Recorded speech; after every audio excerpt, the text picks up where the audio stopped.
नमः सर्वेभ्यः। लघुसिद्धान्तकौमुद्याः अस्मिन् वर्गे सर्वेषां स्वागतम्। येनाक्षरसमाम्नायमधिगम्य महेश्वरात् कृत्स्नं व्याकरणं प्रोक्तं तस्मै पाणिनये नमः। वाक्यकारं वररुचिं भाष्यकारं पतञ्जलिं पाणिनिं सूत्रकारं च प्रणतोऽस्मि मुनित्रयं।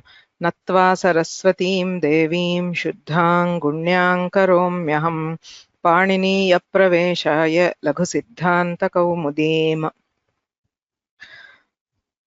अ इ उण ऋलक ए ओङ् ऐ औच् हयवरट् लण् ञमङणनं झभन्य घढधष् जबगडदश् खफछठथचटतव् कपै शषसर् हल् इति माहेश्वराणि सूत्राणि। अकुहविसर्जनीयानां कण्ठः इचुयशानां तालु ऋटुरषाणां मूर्धा लुतुलसानां दन्ताः उपध्मानीयानामोष्ठौ ञमङणनानां नासिका च एदैतोः कण्ठतालु ओदौतोः कण्ठोष्ठं वकारस्य दन्तोष्ठं जिह्वामूलीयस्य जिह्वामूलं नासिकानुस्वारस्य यत्नः द्विधा आभ्यन्तरो बाह्यश्च आभ्यन्तरप्रयत्नः पञ्चधा।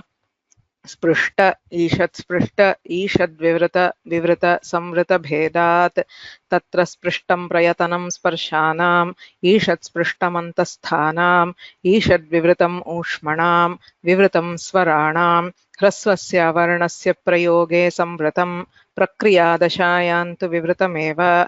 बाह्यप्रयत्नस्तु एकादशधा विवारः संवारः श्वासः नादः घोषः अघोषः अल्पप्राणः महाप्राणः उदात्तः अनुदात्तः स्वरितश्चेते।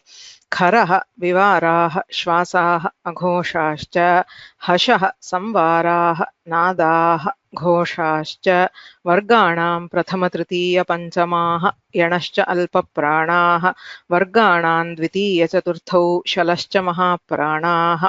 कादयो मावसानाः स्पर्शाः यरलवाः यणः अन्तस्थाः शलः ऊष्माणः अचस्वराः ख ख इति कखाभ्यां प्रागर्धविसर्गसदृशः जिह्वामूलीयः प फ इति पफाभ्यां प्रागर्धविसर्गसदृशः उपध्मानीयः अह इति अचः परौ अनुस्वारविसर्गौ।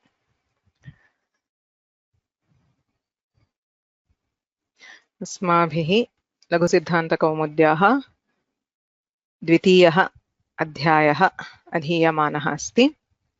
संज्ञाप्रकरणस्य उत्तरार्धः अयम्। अत्र वयम् आदौ सर्वेषां वर्णानां स्थानप्रयत्नविषये ज्ञातवन्तः। वर्णोत्पत्तिस्थानानि भवन्ति, प्रयत्नः आभ्यन्तरः बाह्यश्च भवति। ततः सवर्णसंज्ञा ज्ञाता। तुल्यास्य प्रयत्नं सवर्णम् इति सूत्रेण सवर्णसंज्ञा विधीयते। ययोः द्वयोः वर्णयोः वर्णोत्पत्तिस्थानम् आभ्यन्तरप्रयत्नः च समानं भवति। तौ वर्णौ परस्परं सवर्णौ भवतः इत्यनेन तुल्यास्य प्रयत्नं सवर्णम् इति सूत्रेण सवर्णसंज्ञा विधीयते। ततश्च अणुदित्सवर्णस्य चाप्रत्ययः इति सवर्णग्राहकं सूत्रम् अस्माभिः गतवर्गे दृष्टं। तेन किमुच्यते? भागद्वयमस्ति सूत्रार्थे। अण् उदित् सवर्णस्य संज्ञा भवति। कीदृशः अण्? अप्रत्ययः अण् सवर्णस्य संज्ञा भवति, उदित् सवर्णस्य संज्ञा भवति इति वाक्यद्वयं तत्र अवगन्तव्यम्। प्रथमं वाक्यं किम्? अप्रत्ययः अण् सवर्णस्य संज्ञा। कः अर्थः? अविधीयमानः अण् सवर्णान् गृह्णाति। व्याकरणे यः कोऽपि शब्दः द्वेधा भवति, विधीयमानः अविधीयमानः। विधीयमानः इत्युक्ते किमपि विधिसूत्रमस्ति, तेन विधिसूत्रेण इदं भवति इत्युच्यते। यथा आदेशः भवति, आगमः भवति, प्रत्ययः भवति। यत् एवं विधिसूत्रेण विधीयते तस्य विधीयमानः इति नाम भवति। तत्र विधौ निमित्तम् अन्यत् किमपि भवति। यथा इक् वर्णः अस्ति, इकारः अस्ति, इकारस्य स्थाने यकारः आदेशः भवति। कदा भवति? अग्रे इकाराद् अनन्तरम् अच् वर्णः अस्ति चेत् भवति इति सूत्रेण उच्यते।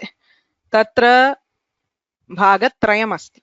एकः इकारः अस्ति, अपरः यकारः अस्ति, तृतीयः अज्वर्णः अस्ति, अग्रे विद्यमानः।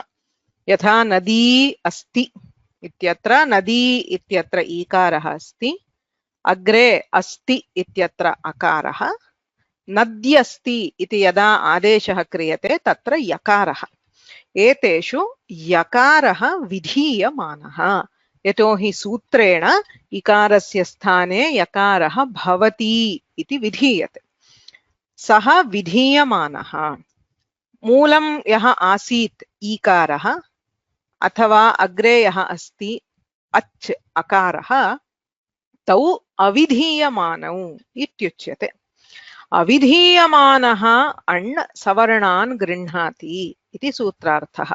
इत्युक्ते इकारस्य स्थाने यकारः भवति इत्युक्ते तत्र इकारः इत्यत्र सर्वे सवर्णाः, ह्रस्वः दीर्घः इत्येवं सर्वेषां सवर्णानां ग्रहणं भवति। एवम् अग्रे यः अच् इत्युच्यते तत्रापि सर्वेषां सवर्णानां ग्रहणं भवति इत्यर्थः। पाणिनीयव्याकरणे अयमेव सामान्यः नियमः। यत्र कुत्रापि अ इति पाणिनिः वदति चेत् तत्र अकारस्य सर्वे सवर्णाः गृहीतव्याः। एवम् इ इत्युक्ते इकारस्य सर्वे सवर्णाः गृहीतव्याः इति सामान्यव्यवस्था। अनेन क्रियते अण् सवर्णस्य ग्राहकः भवति।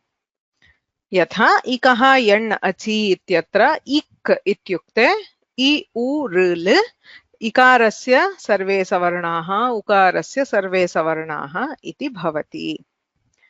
विधीयमानः अण् सवर्णान् न गृह्णाति इत्यपि अंशः अत्र अस्ति। यथा त्यदादीनाम् अह इति सूत्रं, तत्र किमुच्यते? अकारः आदेशः भवति कस्यचित् शब्दस्य। कस्य शब्दस्य इति इदानीं चिन्ता मास्तु। कश्चित् शब्दः तस्य स्थाने अकारः आदेशः भवति। तत्र आदेशः भवति इत्युक्ते सः अकारः विधीयमानः।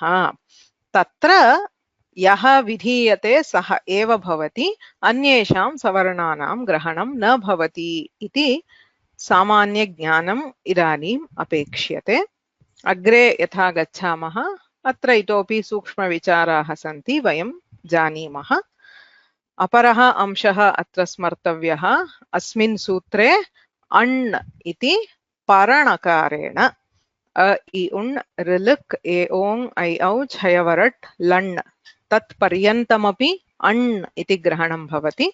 तत्र सर्वे स्वराः एवं य व ल तेषामपि तत्र निर्देशः अस्ति अण् इत्यनेन।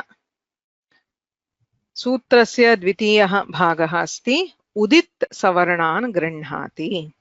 उदित्, उत् इत् यस्य सः, यस्मिन् उकारः इत्संज्ञकः अस्ति सः उदित् इत्युच्यते। कः तादृशः अस्ति इति चेत् कु चु टु तु पु इति पञ्च सन्ति। पञ्च एव सन्ति, अन्यः कोऽपि नास्ति व्याकरणे। एते पञ्च उदित् भवन्ति। किमर्थम् उदित् भवन्ति इति चेत् तेषु यः उकारः अस्ति सः अनुनासिकः अस्ति। अनुनासिकत्वात् उपदेशे अजनुनासिक इति सूत्रेण तस्य उकारस्य इत् संज्ञा भवति। अतः एते सर्वे उदितः। उदित् इत् इत्युक्ते इत्संज्ञकस्य लोपः भवति। कु इत्यत्र उकारस्य लोपः चेत् तत्र ककारः अस्ति। केवलं ककारः न, सः उदित् अस्ति इत्यतः ककारस्य सर्वे सवर्णाः क ख ग घ ङ इति पञ्चवर्णाः गृह्यन्ते। अत एव कु इत्युक्ते कवर्गः, चु इत्युक्ते चवर्गः इत्यादि अस्माभिः उच्यते। तत्र उदित् विषये अविधीयमानः इति निषेधः नास्ति। सः विधीयमानः वा अविधीयमानः वा सर्वत्र यत्र कुत्रापि कु इति व्याकरणे उच्यते चेत् कवर्गः इत्यर्थः। एवम् अणुदित् सवर्णस्य च प्रत्ययः इति सवर्णग्राहकं सूत्रं भवति। तत्र केचन अंशाः गतवर्गे मया नोक्ताः। तत्र यदा वयम् अण् इति वदामः, अण् इति प्रत्याहारः, तर्हि तत्र के वर्णाः सन्ति? माहेश्वरसूत्रेषु अ इ उ ऋ ल ए ओ ऐ औ य व ल एते वर्णाः एव सवर्णान् गृह्णन्ति। कः अर्थः? अकारस्य 18 ये प्रभेदाः सन्ति सर्वेपि सवर्णग्रहणं कर्तुं न समर्थाः। अ इति उच्यते चेत् सर्वे अकाराः गृह्यन्ते, इ इति उच्यते चेत् सर्वे इकाराः गृह्यन्ते। किमर्थं? ते वर्णाः अत्र माहेश्वरसूत्रे निर्दिष्टाः सन्ति। आ इति मया उच्यते चेत् अथवा ई इति उच्यते चेत् तत्र अकारस्य ग्रहणं, ह्रस्वस्य ग्रहणं वा प्लुतस्य ग्रहणं वा न भवति। किमर्थम्? अण् उदित् इत्यत्र अण् इत्युक्ते माहेश्वरसूत्रेषु प्रतिनिधिरूपेण. So continuing the analogy I gave in last class, it is these letters, those which are in the Maheshwara Sutras, which have been selected as the team lead. So only they can represent the entire Savarnas. Yadi anyam kanchit prithak ahuya karyam uchyate. If a karya is given taking somebody else, some other member of the team specifically, it applies only to that person. It does not apply to the team. Ataha अत्र ये वर्णाः सन्ति तैः एव सवर्णग्रहणं भवति।